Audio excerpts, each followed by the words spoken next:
Stories shape our world. Truth hides in shadows. From ancient secrets to modern mysteries. This is where knowledge meets intrigue. Welcome to Echoes of Purpose.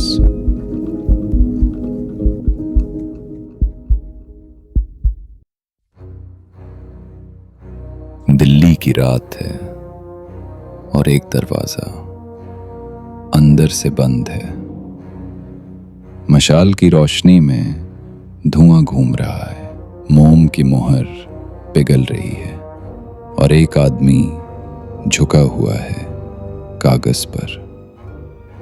उसके हाथ में तलवार नहीं है, उसके हाथ में कलम है और वो कलम एक राजा को मरा हुआ दिखा सकती है बिना उसे मारे। कागज पर बस एक वाक्य लिखा जा रहा है, अकबर विजयी हुआ। लेकिन उसी पल, उसी कमरे में एक दूसरी सच्चाई भी सांस ले रही है।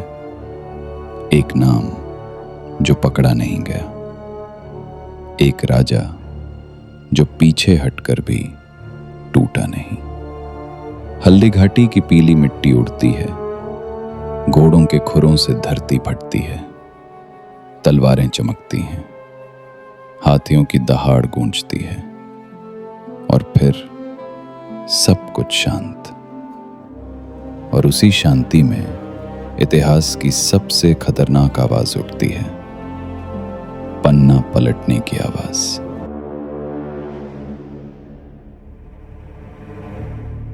आज जो स्कूल की किताबें कहती हैं, हल्दी घाटी में महाराणा प्रताप हार गए, वो लाइन किसी मैदान में नहीं बनी।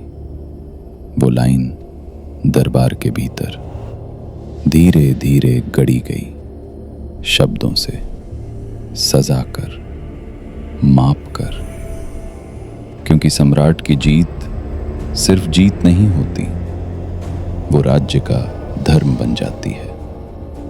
तो असली सवाल ये नहीं कि किसने किसे पीछे हटाया, असली सवाल ये है जीत का मतलब किसने तय किया।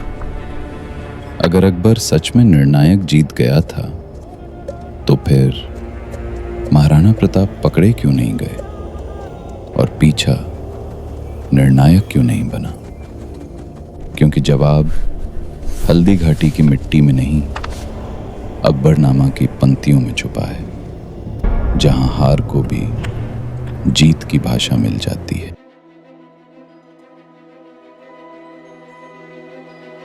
अब इस वृतांत की जड़ों में उतरते हैं, क्योंकि ये कहानी सिर्फ एक लड़ाई की नहीं, ये कहानी है दो आग की। अकबर का आरंभ, निर्वासन में जन्मा सम्राट।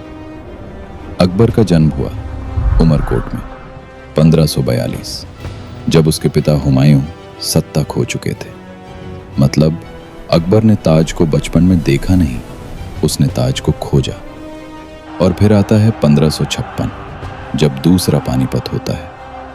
अकबर तब बहुत युवा था, लेकिन उसके आसपास सत्ता के खिलाड़ी थे, बैरम खान जैसे संरक्षक और एक साम्राज्य बनाने की भूख। अकबर सिर्फ युद्ध नहीं लड़ रहा था, वो एक ऐसी व्यवस्था बना रहा था जहां अलग अलग राज्यों की दुनिया एक ही केंद्र से सांस ले। और जब कोई सम्राट केंद्र बनाता है, तो उसे सिर्फ किले नहीं चाहिए, उसे कहानी भी चाहिए, आधिकारिक कहानी। यही वजह है कि उसके दरबार में अकबरनामा जैसा इतिहास ग्रंथ लिखा जाता है, जिसे आप आज की भाषा में सरकारी प्रेस रिलीज समझ सकते हैं, बस बहुत ज्यादा ताकतवर। महाराणा प्रताप का आरंभ, पराजय की राख में पला स्वाभिमान। अब दूसरी तरफ मेवाड़, जहां राज करना आसान नहीं, जहां हर घाटी एक किला है और हर पहाड़ एक दीवार। प्रताप सिसोदिया परंपरा का वारिस था, एक ऐसी परंपरा जहां झुकना सिर्फ राजनीतिक निर्णय नहीं, पहचान का अंत माना जाता था। 1567 से 1568 के बीच चित्तौड़ का घेरा, मुगल दबाव और मेवाड़ का घाव, ये सब प्रताप की पीढ़ी की स्मृति में था। और जब प्रताप राणा बने 1572, तो उनके सामने सिर्फ अकबर नहीं था, उनके सामने था एक सवाल, क्या मेवाड़ अब भी मेवाड़ रहेगा?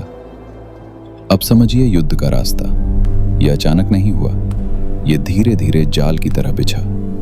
पहला चरण, संधि की अपेक्षा, कि मेवाड़ भी बाकी राजपूत राज्यों की तरह मुगल अधीनता स्वीकार करे।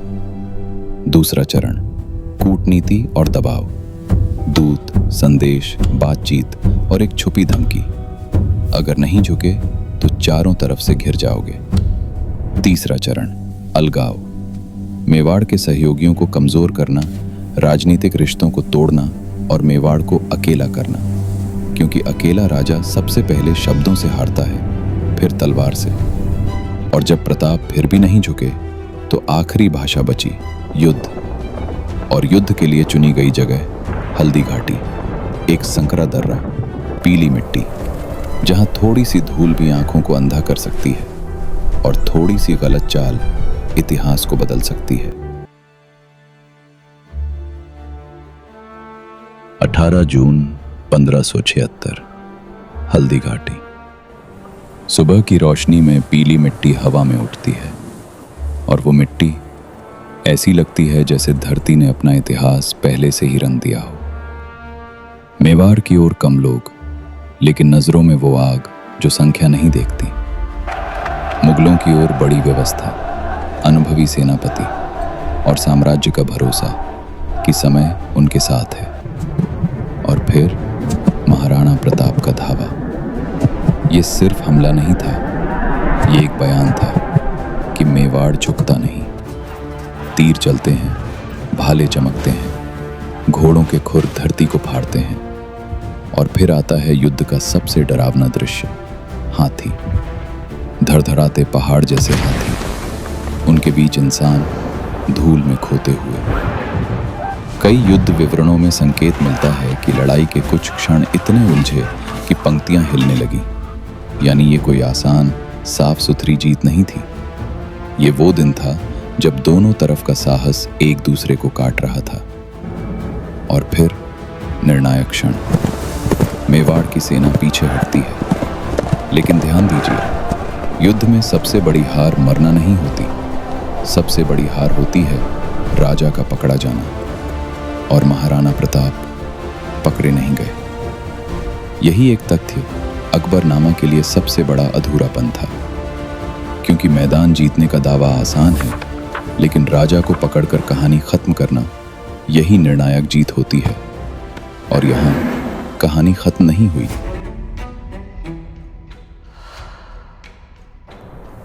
अब आता है वो हिस्सा जहां असली जंग शुरू होती है। तलवार के बाद शब्दों की जंग। अकबरनामा क्या है और वो कैसे आउटकम बदलता है? अकबरनामा अकबर के शासन का आधिकारिक इतिहास ग्रंथ। इसे ऐसे समझिए, आज किसी बड़ी सत्ता की ऑफिशियल प्रेस स्टेटमेंट होती है ना, जो हर घटना को अपनी भाषा में जीत बना देती है। अकबरनामा भी ऐसा ही करता है। ये अक्सर सीधा झूठ नहीं बोलता, ये बस परिभाषा बदल देता है।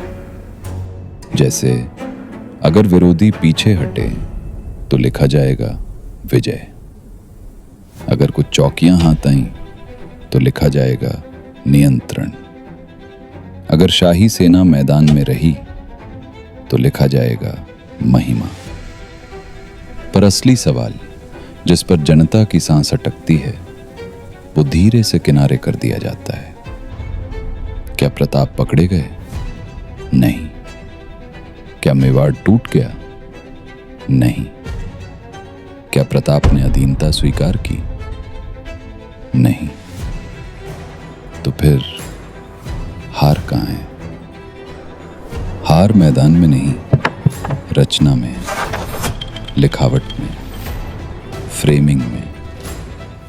कम चर्चित युद्ध चाल, ध्वनि से बना भ्रम। और अब सुनिए एक ऐसा विवरण जो बहुत लोग नहीं जानते, लेकिन युद्ध के मनोविज्ञान को खोल देता है।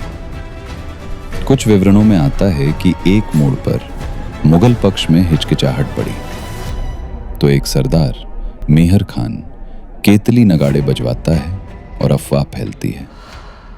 अकबर खुद भारी सेना लेकर आ गया है। सोचिए, ये तलवार नहीं थी, ये खबर थी, ये आवाज थी, ये भ्रम था। और भ्रम अक्सर असली सेना से पहले पहुंचता है। अब सबसे बड़ा सुराग, पीछा निर्णायक क्यों नहीं हुआ? अगर हल्दी घाटी एक निर्णायक अंत होता तो अगला दृश्य क्या होता? एक ही, प्रताप का पीछा, घेरा, गिरफ्तारी, मेवाड़ का अंत। लेकिन इतिहास बताता है प्रताप बच निकलते हैं और पीछा वैसा निर्णायक नहीं बनता जैसा फाइनल विक्ट्री के बाद होना चाहिए। इसका मतलब क्या है? इसका मतलब है दरबार जीत लिख सकता था, लेकिन वो जीत साम्राज्य को वो अंतिम प्रमाण नहीं दे सकी जिसकी उसे जरूरत थी। और यही वजह है कि हल्दी घाटी के बाद कहानी एक दिन की नहीं रहती, ये बन जाती है सालों की रणनीति। दबाव, अलगाव, घेराबंदी, छोटे अभियान और मेवाड़ को धीरे धीरे थकाने की कोशिश। Priorities change. अकबर की नजर क्यों हटती है? फिर आता है वो मोड़ जो अक्सर किताबों में बस एक लाइन बनकर रह जाता है। 1585 के आसपास अकबर का ध्यान उत्तर पश्चिम की ओर बढ़ता है। सीमाओं की अशांति, उज़्बेक दबाव, अफगान सीमांत की चुनौतियां और साम्राज्य का वो दरवाजा जहां से बाहरी तूफान घुस सकता था। अकबर अपना केंद्र लाहौर की तरफ खिसकाता है और कई इतिहास लेखनों में ये अवधि लगभग 13 वर्षों तक बताई जाती है, 1585 से 1598 के बीच। यही ध्यान का बंटना मेवाड़ के लिए एक सांस बन जाता है। हल्दी घाटी के बाद प्रताप का जीवन राजमहल का नहीं था, वो पहाड़ों और जंगलों का था, भूख का था, घाव का था और उम्मीद का था। और इसी दौर में प्रताप धीरे धीरे मेवाड़ के कई हिस्सों पर प्रभाव, नियंत्रण वापस पाने लगते हैं। हालांकि चित्तौड़ जैसे बड़े गढ़ लंबे समय तक मुगल प्रभाव में रहते हैं। यानी कहानी वही बनती है जिसे दरबार छोटा करना चाहता था, वो खत्म नहीं हुआ। ब्रिटिश युग की किताबें, मुगल फ्रेमिंग कैसे विरासत बन गई। और अब तीसरा तीर जो आज तक असर कर रहा है। ब्रिटिश युग के कई लेखकों को लिखित व्यवस्थित स्रोत चाहिए थे और मुगल दरबार के फारसी दस्तावेज उनके लिए सबसे उपलब्ध और सबसे आधिकारिक बन गए। फिर आती हैं अनुवाद परंपराएं, एलियट और डाउसन जैसी संकलन परियोजनाएं जिन्होंने फारसी क्रॉनिकल्स को अंग्रेजी में एक तरह से स्टैंडर्ड रेफरेंस बना दिया। फिर औपनिवेशिक इतिहास लेखन में विंसेंट ए स्मिथ जैसे नाम आते हैं और राजस्थान के बारे में लोकप्रिय दृष्टि बनाने में जेम्स टोड जैसे लेखकों का प्रभाव भी चर्चा में रहता है। और हुआ ये, दरबार की प्रेस रिलीज अनुवाद बन गई और अनुवाद पाठ्य पुस्तक का सत्य बन गया। इसलिए आज भी बहुत लोग एक ही लाइन कहते हैं, अकबर जीता, प्रताप हारे, बिना पूछे किस परिभाषा से।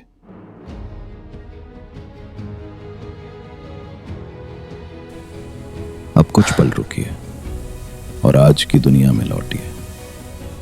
हल्दी घाटी आज भी मौजूद है, पहाड़ वही हैं, पीली मिट्टी वही है, बस आवाजें बदल गई हैं और सवाल आज भी वही है। अगर महाराणा प्रताप सच में पूरी तरह हार गए होते तो उनकी कहानी इतनी जिंदा क्यों रहती? क्योंकि प्रताप की जीत किसी एक दिन की मैदान वाली जीत नहीं थी।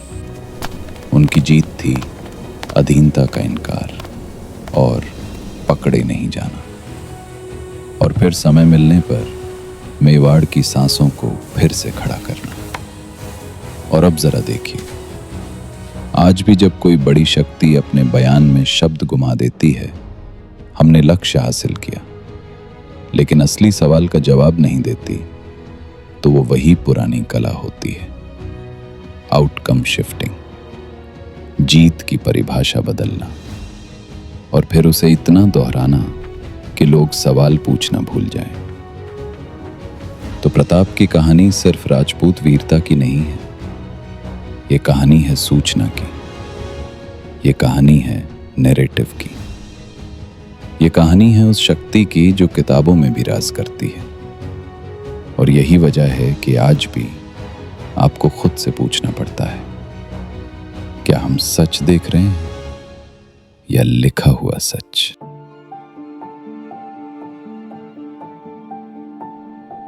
अब निष्कर्ष सुनिए, स्पष्ट, निर्णायक।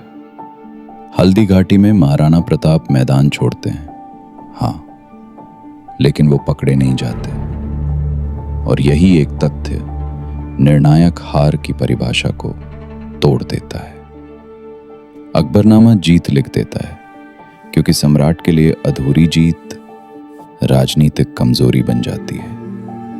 लेकिन वास्तविकता एक दूसरी बात कहती है। अगर जीत निर्णायक होती तो पीछा निर्णायक होता। अगर जीत निर्णायक होती तो प्रताप पकड़ में आते। अगर जीत निर्णायक होती तो मेवाड़ की कहानी उसी दिन बंद हो जाती। पर कहानी बंद नहीं हुई। इसलिए आज हम ये नहीं कहते कि हल्दी घाटी में कौन किससे बेहतर था। आज हम ये कहते हैं, जीत का फैसला मैदान ने नहीं, परिभाषा ने किया। और अब आखिरी सवाल, जिसका जवाब शायद आपके अगले वीडियो में भी आग बना रहेगा। अगर एक महाराणा प्रताप को कागज पर हराया जा सकता है तो सोचिए, हमने इतिहास में कितने नामों को सिर्फ इसलिए हारा हुआ मान लिया क्योंकि हमने वही पढ़ा जो विजेता ने लिखा। अगर आप सिर्फ एक किताब पढ़ेंगे तो मुमकिन है आप वही मान लेंगे जो उसमें लिखा गया है, क्योंकि किताब सिर्फ जानकारी नहीं देती, वो आपको सोचने की दिशा भी देती है। लेकिन अगर आप अलग अलग इतिहासकार पढ़ेंगे, अलग अलग दृष्टिकोण, अलग अलग आवाजें, तब आपको एहसास होगा कि इतिहास में सबसे खतरनाक हथियार तलवार नहीं होती, वो होता है परिभाषा। क्योंकि जो जीत को परिभाषित करता है वही इतिहास को नियंत्रित करता है। और इतिहास हमेशा युद्ध के मैदान में नहीं हारता, कई बार वो कागज पर मरता है।